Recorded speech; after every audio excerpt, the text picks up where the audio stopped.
Hey guys, welcome back to my channel. I hope you all are doing good. अगर आप लोग CLAT या किसी भी एंट्रेंस एग्जाम के लिए प्रिपेयर कर रहे हो तो ये वीडियो मिस मत करना, बिकॉज आज के वीडियो में हम कवर करेंगे कुछ बहुत इंपॉर्टेंट और रीसेंट सुप्रीम कोर्ट जजमेंट्स जो आपके एग्जाम पॉइंट ऑफ व्यू से तो इम्पॉर्टेंट है ही, बट बहुत ज़्यादा इंटरेस्टिंग है और आई थिंक सबको इसके बारे में पता होना चाहिए। और आज मैं ट्राई करूंगी कि इन जजमेंट्स को आप लोगों को बताओ in a way which is as simple as possible. So keep on watching for that. But before we dive into the Supreme Court judgments, I have some important news for people who are preparing for CLAT and other law entrance tests. CLAT 2027 aspirants, hear me out, क्योंकि अब आप लोगों का exam बहुत ही ज़्यादा पास है और अगर अभी तक आप लोगों का सिलेबस ख़त्म नहीं हुआ है या आप लोगों ने प्रेपरेशन स्टार्ट नहीं की है तो अब टाइम है स्मार्ट प्रेपरेशन करने के लिए। और अगर आप लोगों को लिमिटेड टाइम में स्मार्ट प्रेपरेशन करनी है तो PW क्लैट आप लोगों के लिए लेकर आया है CLAT power prep 2027 batch. As the name suggest, this is a crash course और इस कोर्स में आप लोगों को मिलेगा live and recorded lectures, experience faculty with top notch study material, DPPs, mock tests and everything you need to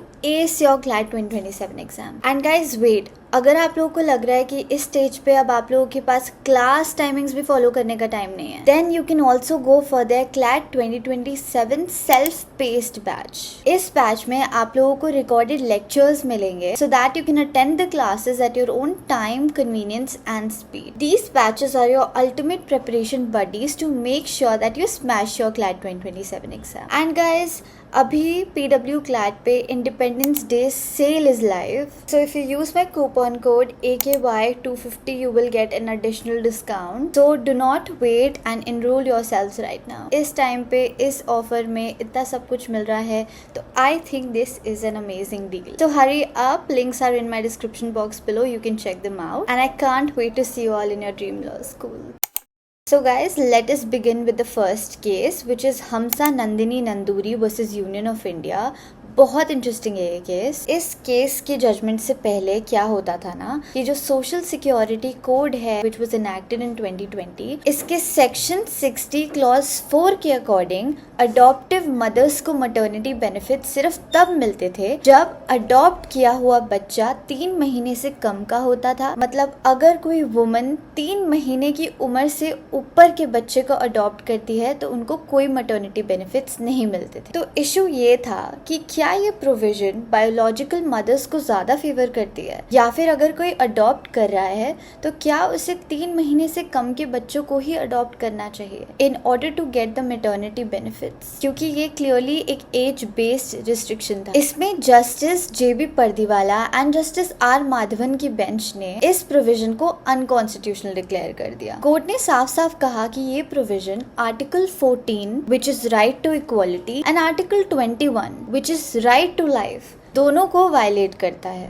reasoning ये थी कि मैटरनिटी लीव का पर्पस सिर्फ बायोलॉजिकल बर्थ पे लिमिटेड नहीं है, रादर इसका पर्पस है bonding with the child, recovery, child welfare, चाहे फिर अडॉप्शन किसी भी एज में हो। इसके साथ साथ सुप्रीम कोर्ट ने पैटर्निटी लीव को भी फॉर्मली रिकॉग्नाइज करने के लिए रिकमेंडेशन दिया ताकि मदर एंड फादर का इक्वल रोल हो सके पेरेंटिंग में। Judgement number 2, Harish Rana versus union of India. ये केस मार्च 2026 में डिसाइड हुआ और ये बहुत ही ज्यादा सिग्निफिकेंट और सेंसिटिव रूलिंग है। इस केस में जो पेशेंट था वो 13 इयर्स से एक परसिस्टेंट वेजिटेटिव स्टेट में था जहाँ पे रिकवरी की कोई उम्मीद नहीं थी, टोटली डिपेंडेंट था, क्लिनिकली असिस्टेड था, मतलब खाना पीना एंड एवरी बेसिक थिंग्स वो क्लिनिकली असिस्टेड। तो फैमिली ने ये लाइफ सस्टेनिंग ट्रीटमेंट विदड्रॉ करने के लिए परमिशन मांगी। तो इशू ये है कि क्या कोर्ट्स ऐसे क्लिनिकली असिस्टेड ट्रीटमेंट जैसे हाइड्रेशन एंड न्यूट्रिशन जैसे लाइफ सपोर्ट मेजर्स को विदड्रॉ करने के लिए परमिशन दे सकते हैं या नहीं। तो again justice JB Pardiwala and justice KV Vishwanathan की बेंच ने ये लाइफ सस्टेनिंग ट्रीटमेंट जिससे पेशेंट को खाना और हाइड्रेशन मिलता था विड्रॉ करने के लिए परमिशन दे दी। ये जो जजमेंट है वो 2018 की कॉमन कॉज गाइडलाइंस पे बेस्ड है जिसमें सुप्रीम कोर्ट ने पहली बार पैसिव यूथनेशिया अलाउ किया था, which means right to die with dignity. So right to die with dignity has been made as an extension of Article 21 1 और ये क्लैट में बार बार पूछा जाता है। एंड सिंस इस साल ये जजमेंट आया है, ये 2027 क्लैट के लिए एक बहुत ही इंपॉर्टेंट क्वेश्चन बन जाता है। जो नेक्स्ट केस है वो है Lokesh BH versus state of Karnataka.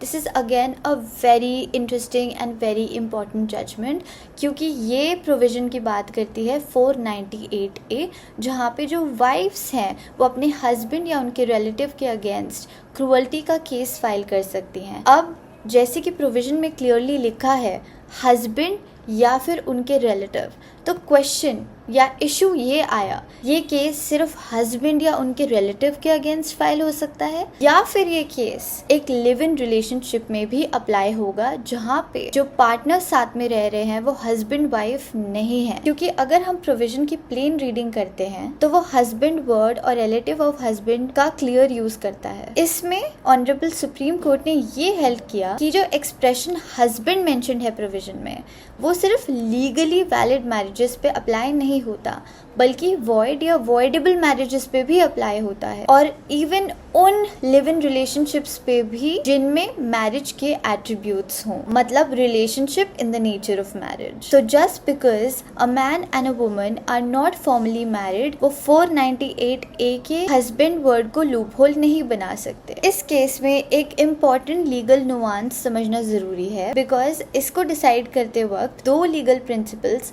साफ साफ आपस में क्लैश कर रहे थे। First is the strict interpretation of the penal statutes, जो कहता है कि क्रिमिनल लॉ को लिटरली और नैरोली पढ़ना चाहिए और उसमें कोई भी एक्स्ट्रा मीनिंग नहीं जुड़ना चाहिए। और दूसरी तरफ पर्पसिव कंस्ट्रक्शन, जो कहता है कि अगर लॉ का पर्पस विमेन को क्रूअल्टी से बचाना है तो उस पर्पस को फुलफिल करने के लिए इंटरप्रिटेशन को थोड़ा वाइड रखना चाहिए, ताकि लिव इन रिलेशनशिप्स भी इंक्लूड हो सके। इस केस के फैक्ट्स ये थे कि जो लड़का था उसने अपनी पहली शादी छुपा के अपनी लिव इन रिलेशनशिप वाली पार्टनर को डाउरी के लिए हरास किया टू अ पॉइंट कि उसको बर्न्स तक पहुंचाए। एंड देयर आफ्टर जो लड़का था क्वॉशिंग के लिए मूव किया, quashing of that FIR। But supreme court ने केस क्वॉश करने से मना कर दिया और इसको ट्रायल के लिए भेजा। तो हमारी लिस्ट में अगली इंपॉर्टेंट रूलिंग है सयारा खातून वर्सेस स्टेट ऑफ बिहार।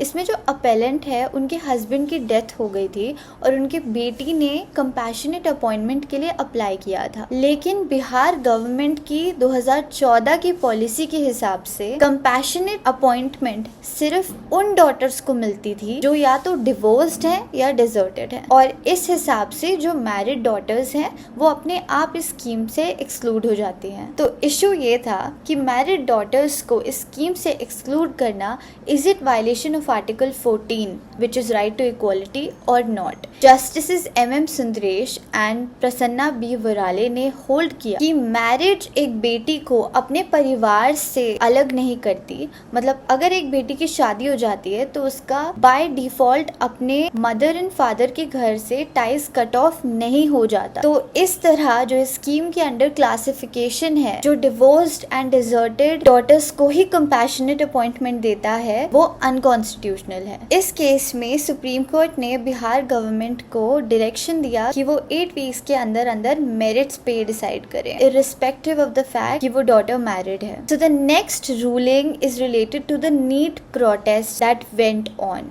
अगर आप लोग इंटरनेट पे थे तो आप लोगों को पता है कि कितना जोर शोरों से नीट पेपर लीक के लिए प्रोटेस्ट हुई हैं। इस केस का नाम है Shailendra Mani Tripathi versus union of India. NEET paper leak के प्रोटेस्ट के दौरान बहुत ज्यादा वायलेंस हुआ, जिसमें पुलिस एक्शन में lathicharge, pellet guns, tear gas, ये सब कुछ इन्वॉल्व था और बहुत सारे बच्चों को डिटेन भी कर लिया था। कोर्ट ने इस केस में जुलाई 28, 2026 को एक इंटरिम ऑर्डर दिया था, जिसमें कोर्ट ने क्लियरली बोला था कि किसी भी प्रोटेस्टर पे कोई भी कोर्सिव एक्शन नहीं लिया जाएगा अनलेस एंड अनटिल उनके कोई क्रिमिनल एंटीसीडेंट्स हो।